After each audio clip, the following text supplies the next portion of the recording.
What's shaking, people? Back with another reaction, back with some more Take That. As always, big thank you to Michaela, who has provided the Take That discography, including multiple physical CDs, as well as documentaries and tour DVDs. And indeed, for those of you here on YouTube who don't follow my Patreon, I encourage you to go over there. And like some others have done, maybe you could become a full member, which would mean you get early access to things like video reactions, but also documentary watch-alongs. And the reason this is relevant is because a couple days ago I did a full watch-along for the Beautiful World Tour DVD. Thank you again to Michaela. And next week I'm going to do a watch-along for the special features on that Beautiful World Tour DVD. So yes, the reason I mentioned maybe becoming a member is because when I do video reactions and documentary watch-alongs, they're embargoed for members only for the first 10 days. Now after that, they become publicly available to anybody, though I think you still have to technically subscribe as a free member. But yes, for full members, you can watch things right away, as well as a lot of bonus content like behind-the-scenes videos and blooper reels for my reactions. So yes, anyway, the point is, I just did another Take That concert watch-along, the third in the series that I've done, and it was very enjoyable. They are incredible entertainers, which I've seen now in 3 different contexts, and even though the shows and the aesthetics and so on have been different each time, the consistent features, they put on a hell of a show. And yes, so I did hear, I think, a couple tunes from this album that I have not yet gotten to. Like I think Shine was an example. But before we get there, we're going to listen to a track which I don't believe was part of the Beautiful World Tour DVD track list. And for the record, the show for the DVD tour video is from the O2 Arena in London. So, in any case, the next track we're going to listen to here is Like I Never Loved You at All. Which, I don't know, it sounds harsh, but I don't know which direction that harsh feeling, if that is in fact the sentiment here, is facing. Meaning, you could say, you know what, now it's like I never loved you at all. Like I've completely purged those experiences, those feelings, and that time from my mind and from my heart, so to speak. But it could also be an objection or a decrying of the other person. It's like, wow, now you treat me like I never loved you at all. Now you're saying only bad things about me, despite the way I tried and I felt and so on. So it might not be either of those scenarios, but as I said, when I looked at the title, I wondered like which way the phrase would be facing, if that makes sense. So I'll try to follow what I can. Let's give it a listen. This is Take That. The song is Like I Never Loved You at All, and it's from the Beautiful World album, 2006.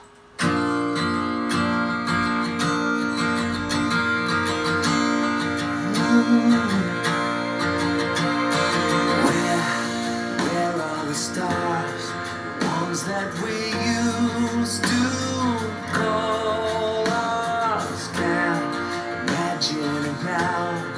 We used to laugh till we fell down. Secrets we had now in the past, from something to nothing. Tell me, how did we lose our way? It's hard to remember all that we shared. Now we both on separate lives, from lovers to strangers. Now we're alone, there's no one catching my thought, no one to hear my call. It's like I never loved you at all. Now you're so far away, and I see our star is fading.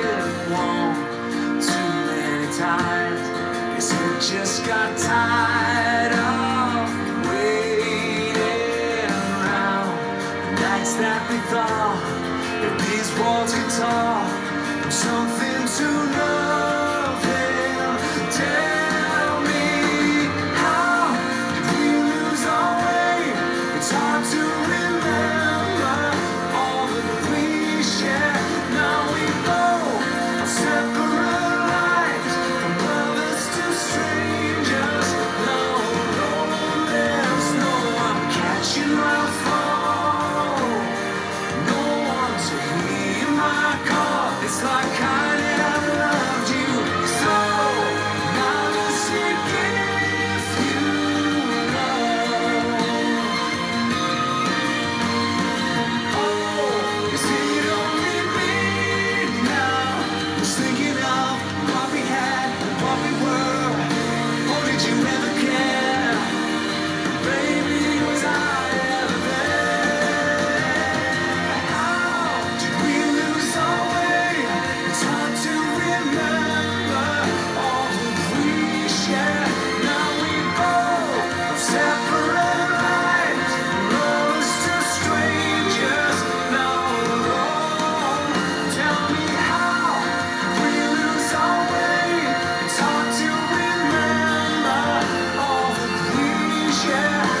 beautiful, if also sad song.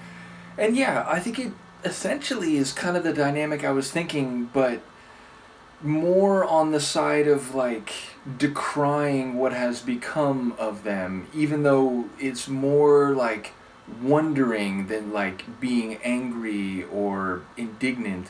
Which is to say, it's like he's saying, we were together, we had these shared experiences, it was like our star was up there and we used to laugh till we fell over together and so on. But now that's in the past. Those little secrets we had together, they're in the past. And there's no one to catch me when I fall. There's no one to hear my call. It's like I never loved you at all. But he's wondering, like, am I the only one who feels like this? Am I the only one who thinks about what we had and how good it was? Was I ever there with you? So it's like he's wondering, like, how one-sided or mutual was this sense of the significance of when they were together, and now with their separate lives, as he says, it's this absence.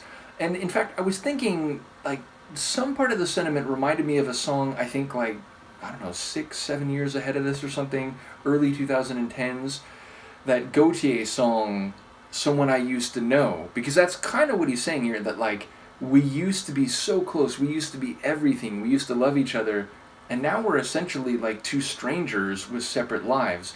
And that Gautier song is like, we were so close, everything was so great, and then like, it sounds like the breakup was kind of mutual and maybe even initiated by the narrator in that case, but then suddenly she kind of like cuts him off entirely, and he's like, whoa, like that seems like over the top, like why did you do that? It's not quite the same feeling here, but by implication, there has been a complete severing of communication. They don't talk. He can't like reach out to her and say like, hey, do you ever miss it? You ever thought maybe, we should try to make it work again? He's just wondering, while she's a stranger in a separate life, whether she ever thought back to what they had and so on. So if anything, it feels like the narrator here is a bit sadder and, again, less indignant than the narrator in the Gautier song. Although it's interesting, because in that song, we eventually hear the other side. We hear what the woman was thinking, and we eventually learn, like, I can't live this way. Like, you made it unbearable for me, so I had to, like, completely cut off communication with you and change my phone number and so on. Here, we don't get the other side of it. We don't hear from her perspective. So, nevertheless, again, it feels melancholy, but the track itself is very beautiful. It's very smooth and warm in the sonic, so definitely one I enjoyed. And again, I still am in the process of trying to be able to identify their voices. I've had a couple successes, a couple failures.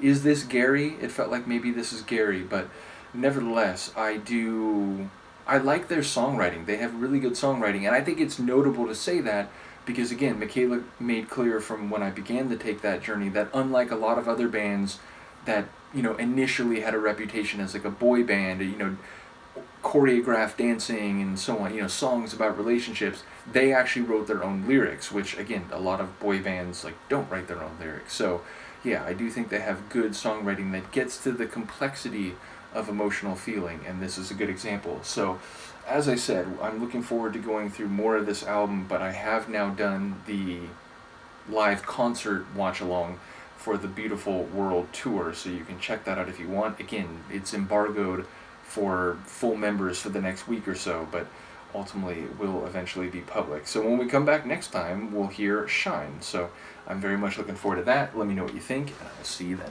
Peace.